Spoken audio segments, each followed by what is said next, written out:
There's this quote from a nice nin that I've always really loved. It says, "And the day came when the risk to remain tight in a bud was more painful than the risk it took to blossom." Today on the show, performing artist Stephanie Wilson's first interview since her double mastectomy and breast cancer diagnosis. We'll hear about her journey, the breaking, and the blossoming. I'm Myra Flynn. This is Homegoings. Welcome home. Acting the same way, feeling the same things, repeating through our DNA. Gold chains can't break the link. Stephanie is a singer, a dancer, a lyricist. I mean, sounds like everything artistic, but mostly in like the performance realm. Mm-hmm. Yeah, and thanks for being here with us today on Homegoings. Thank you for having me. Yeah, so we've been kind of unpacking on Homegoings, what a homegoing is, and I don't know if have you ever been to one?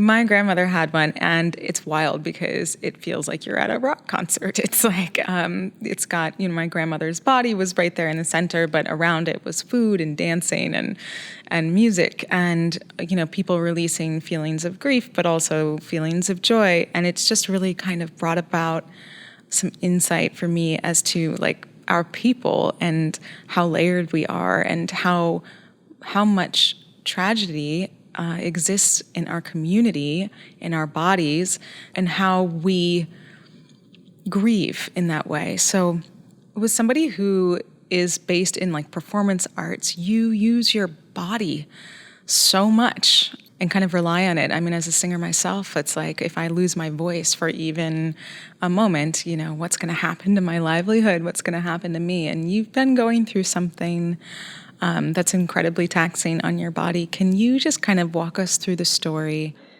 I guess to start the story, I would say it kind of began almost a year to date. Last summer, I felt a lump in my breast. It started with that. Went to get it checked out, got referred to UVM, and when I went in there, I received an ultrasound, and it actually wasn't my first time dealing with something like that. Although I had kind of forgotten because it happened I think about 7 years ago. I had been through this and I had went in, had the ultrasound, and it was nothing. So I kind of went in again with the feeling of like, I just need to get this checked out. It's going to be nothing. Well, I went there, I got the ultrasound, and then instead of sending me home, they had me sit back in the waiting room. I was going to do a mammogram, and then the mammogram turned into a biopsy. And then they had me come back to do an MRI. So it was just I went in thinking one thing, and then that was just where the switch began of like, okay, I think this is something very serious.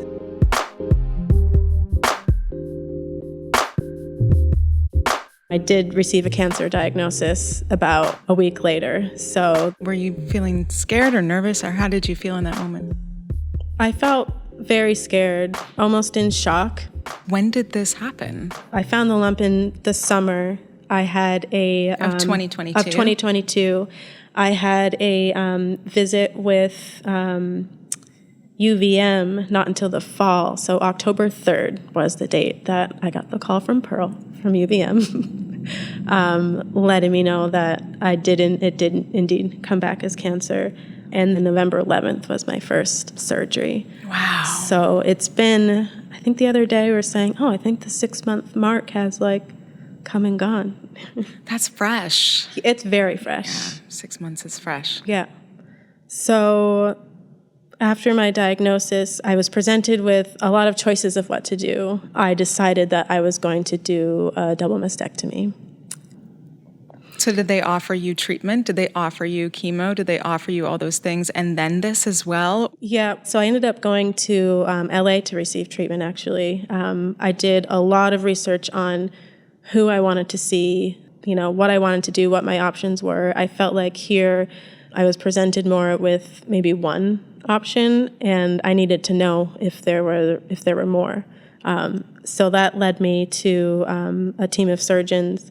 in LA who presented me with many options. You can receive treatment, you can receive radiation, you can just treat, you can just treat one and then we'll watch the other and you'll come in every 6 months for who knows how long to monitor it.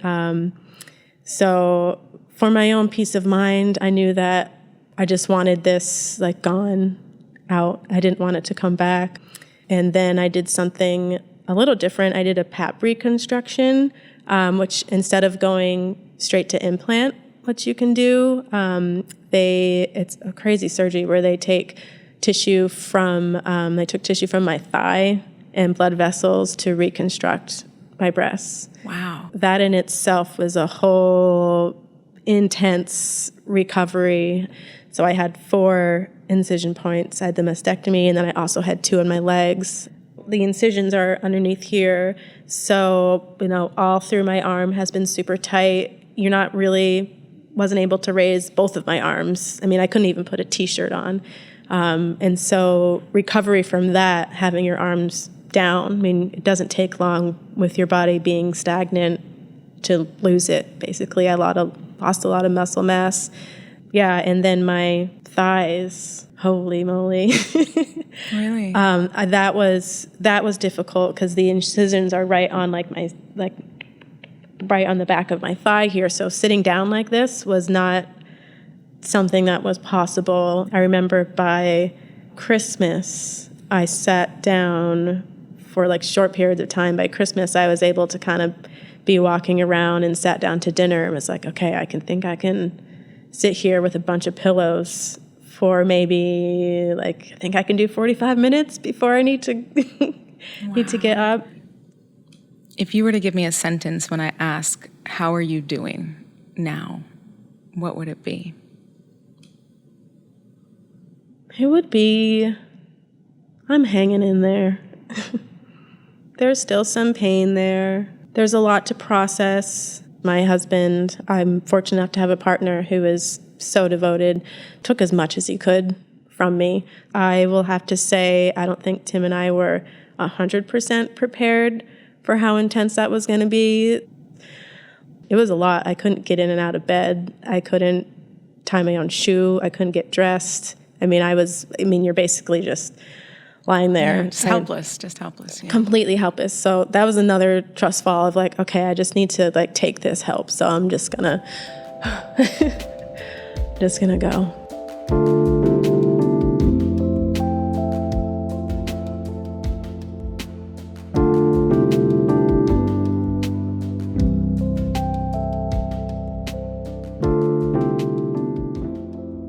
When you look in the mirror now with your reconstructed breasts and your double mastectomy, what do you see? It's only recently that I can really look myself in the mirror again. In the beginning when I had the surgery, I couldn't even look down. A part of me is gone, and there is some deep grief with that. And, I have such a supportive community that tells me that I am beautiful and I know that I'm beautiful, but it's really hard. It's very hard to look in the mirror and accept this new me. It's still very fresh, and so I'm hoping that I will get there, but it has not been easy. Even the surgery itself, there were complications in the surgery, so I ended up having to have one implant in on one side, and then I had the flap in on the other because one of them didn't work. And so I am coming to terms with that. How is love with this new body? I feel like that's something that is not talked about, and it's something that I also wasn't prepared for. I got this diagnosis, and then it was just straight survival mode. And Tim has been by my side the entire time and so kind and so loving and so patient, but I'm almost relearning myself. I hope that in sharing this that other women will also talk about this as well, but it's just a lot to get used to. There's no feeling there. So that's something that's gone that I'm still mourning the loss of and grieving the loss of. And it's difficult because sometimes, like, there's no other side to it. Like, it's just sad. With some things I can find the silver lining, but for this, there isn't any silver lining, except that, I do try to find, hold on to those little bits of joy that I can find and kind of keep those as tight as I can and almost store them up. Any little bits of joy. The silver lining is that you're alive. Yes. The silver lining is that I'm alive. The thing that's tough with that is sometimes that's not enough. I know it can sound ungrateful. I go through these stages of, at least it wasn't this. I didn't need chemo or radiation. And so I think about those women who got through all as far as I did and then did need chemo and radiation. And I can get onto this train of I should be grateful that didn't happen and I shouldn't feel this way. So it's kind of hard fluctuating through that of being grateful for what I have, but also being incredibly sad for what happened. Yeah, and you're allowed both. Yeah. While you were talking about the change in your body and the change in maybe how that shows up for your sexuality and how that shows up for the things that you love about yourself and the way that your husband sees you, the only other time that we can feel this change, I feel, is when we're either close to mortality for some reason like this, or you give birth. Do you feel like you've had a rebirth of sorts, or are we not there yet? Is it I'm still just pissed and sad, and that's where it needs to be right now? I'm not there yet. I wouldn't say pissed. I would say I'm just sad, just describes it perfectly. I felt that I was so confident in my sexuality and so confident in myself, and having to rebuild that, I was talking with my husband about I don't want to feel like I have to try. I want this to be natural. I don't want to feel like I have to work at loving myself. I want to just love myself. Well, I see when I look at you is somebody who is incredibly strong. You look like you have not missed a beat in the dance world. Seriously. I've been working my butt off for sure. Yeah. You must be incredibly strong and tested the limits of your body in ways that you never had before. I went through a lot of PT. Was very anxious to get back because I love to dance, and was very anxious to get my movement back, very anxious to pick up where I left off. I, in my mind, was okay, 12 weeks, I think is what they said for recovery. No, not at all. I'm still recovering. I'm at my best right now, but it was a long, and still is, a long journey. There's, it has only been just over 6 months, so there's still some pain there. There's still, lots of tightness. But sitting here right now with us, are you in pain? No, I'm not. Okay. No. Okay. No. Thanks for asking. I reached out to you after seeing some posts on Instagram, and I know the community in Vermont has been loving on you, but you have been pretty quiet. Why did you decide to say yes to coming on Homegoings? Did that feel important to you? It was really hard to even tell anybody. That was something to really kind of show my vulnerability in that way. Even some of my closest friends, I kept it from them for a long time. I feel like all through this process, I've been having to trust, and it's honestly felt like I've just been closing my eyes and falling backwards and just letting my community catch me. And it's the scariest thing. Sharing my story is something that's very important to do, because what I've been doing before isn't working anymore. I've been keeping things into myself, keeping them within my body, kind of pushing that down. And I feel like that is probably something that's, maybe is part of what caused this sickness in the first place. yeah, I think it's important for me to be here and tell that story, just to break that cycle. Anyone who knows me, this is so outside of. You don't normally just go get in front of a bunch of cameras and talk no. with flowers on the table. Well, thank you for trusting me, and thanks for trusting the show. What has it been like to, as a Black person whose community is so steeped in dealing with grief and is so steeped in having to deal with it because of how many of us die? What was it like looking at your own mortality and the possibility of that? My father passed away when I was in high school. I'm sorry. Yeah. And, I would have to say that after that, my family, we kind of broke apart.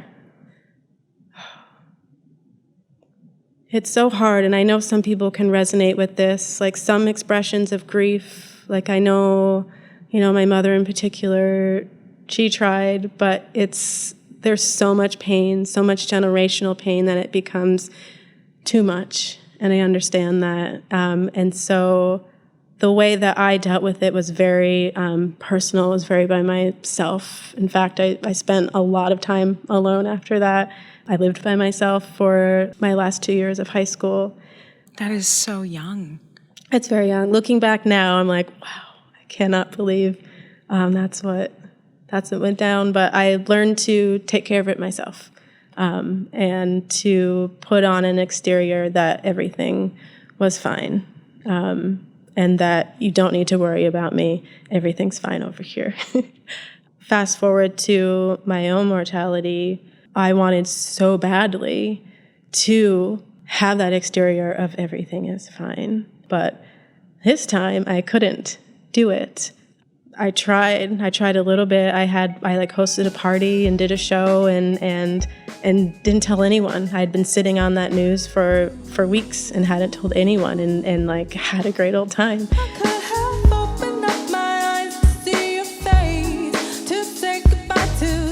But realized soon after that, this isn't going to work for me like this anymore.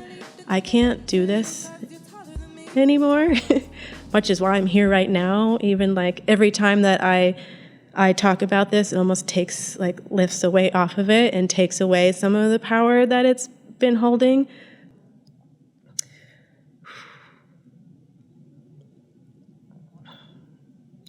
I want to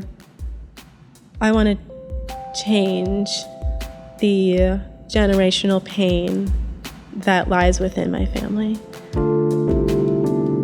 I want to change that simply by shattering it and be here I am, this is my story. We all have stories. I learned to hold my pain in, but I don't want to do that anymore. I want to hear about other people's stories. I want to cry. At my dad's funeral, I remember someone saying it's okay, you can cry. You didn't cry? I did not.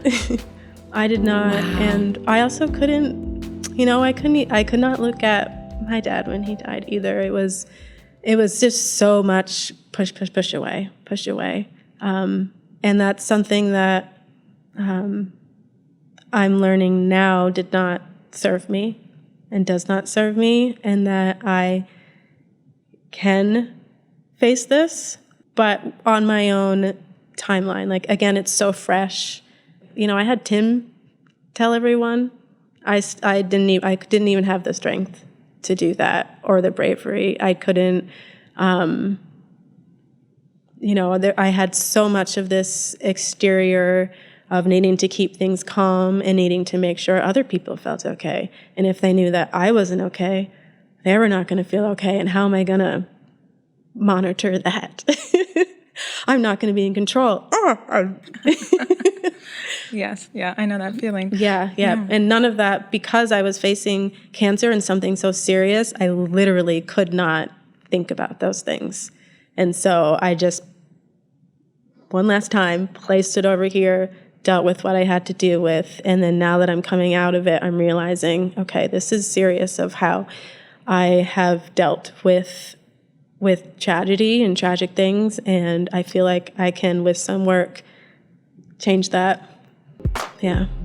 Here I am. I just think it's so brave to change anything, especially generationally. Yeah. So I think you're incredibly brave.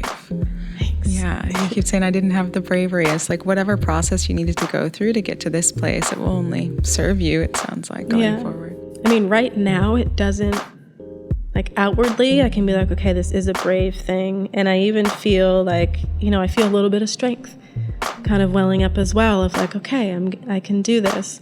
With what I went through with the cancer and the physical part, like I had no choice. I have to do this. In the emotional part, I feel like I can't continue as I have been, take everything that happened and then stuff it in. I just can't. Right, and you do have that. a choice. You have a choice to not now. And Yeah. so you're doing that. Yeah. I hear a rumor that you might share a song with us Yeah. in a little bit. Can you tell us about the piece that you're going to share? Yes, I wrote it with my band before this diagnosis, before I've been going through all of this. And it's about the very subject of generational pain and forgiveness. Wanting to break that cycle of secrets as well. So much about hiding the pain, maybe not talking about it, wanting to have that perfect exterior, so we're going to pretend none of this is happening. How that played out in my family is that I was like in the dark with so many things. Yes, there's that generational pain that's there, but that also means that there's generational strength as well, because we've been through a lot. And so I think I'm going to focus on that. And that's something that's been helpful. Hopefully somebody hears this who needed to hear this. It's called To Blame? Yes. Okay. Yeah. So settle in, get ready to let the listen in. This is Stephanie Wilson with To Blame.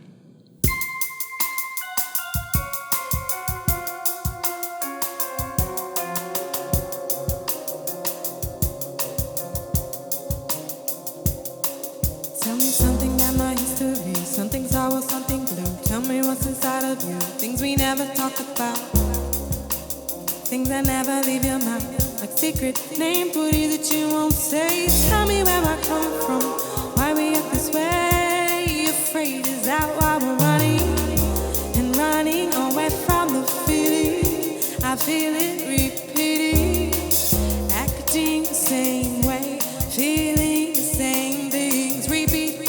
Repeating through our DNA. Gold chains can't break the link. Acting the same way, feeling the same things. Repeating through our DNA. Gold chains can't break the link.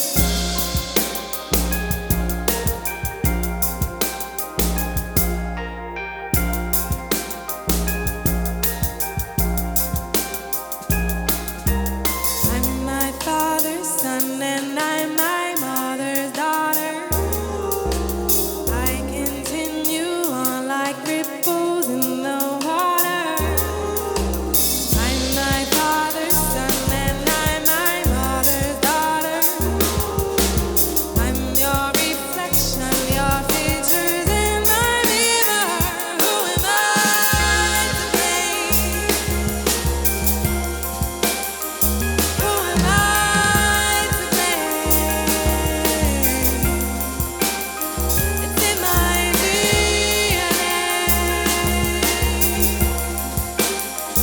In my DNA.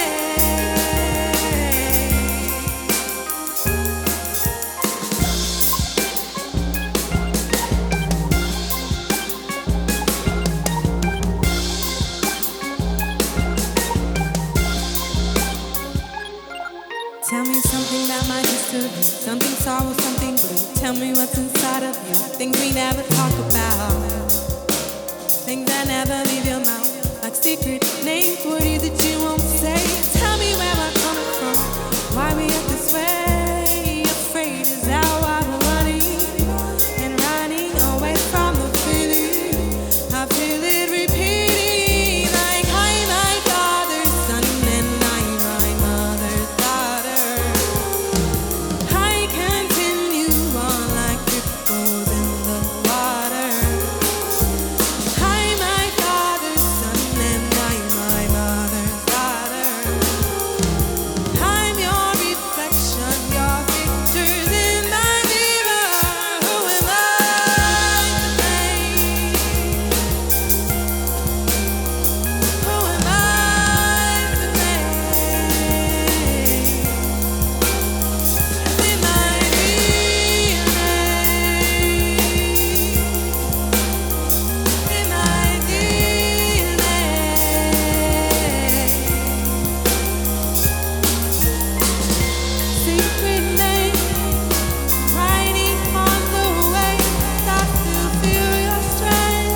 Thanks so much for joining us. If you want to continue to be a part of the Homegoings family, stay in touch at homegoings.co and subscribe to the Homegoings podcast wherever you listen.